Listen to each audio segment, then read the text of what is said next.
23 જાન્યુઆરીથી 26 જાન્યુઆરી સુધી આપણા અમદાવાદના જીએમડીસી ગ્રાઉન્ડમાં શરૂ થઈ ગયો છે હિન્દુ આધ્યાત્મિક મેળો, જેમાં આશરે 12થી 15 લાખ લોકો વિઝિટ કરશે। અહીંયા તમે 11 મંદિરોના લાઈવ દર્શન AR અને VRના માધ્યમથી કરી શકો છો અને અગત્યની વાત કે મહાકુંભના મેળાના પણ અહીંયા દર્શન કરી શકો છો।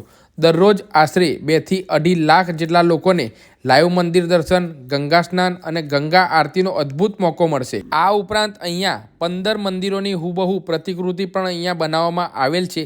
અહીંયા અલગ અલગ ડોમ પણ બનાવવામાં આવ્યા છે, જેમાં 250 કરતાં પણ વધારે સેવાભાવી સંસ્થાઓએ ભાગ લીધો છે।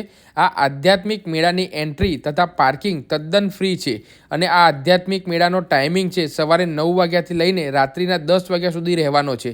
તો આ રીલને આપણા અમદાવાદના તમામ મિત્રોને શેર કરી દેજો અને પહોંચી જાઓ દર્શન કરવા તમારા ફ્રેન્ડ્સ અને ફેમિલી સાથે હિન્દુ આધ્યાત્મિક મેળામાં આપણા અમદાવાદના જીએમડીસી ગ્રાઉન્ડમાં। જય શ્રી રામ, ધન્યવાદ।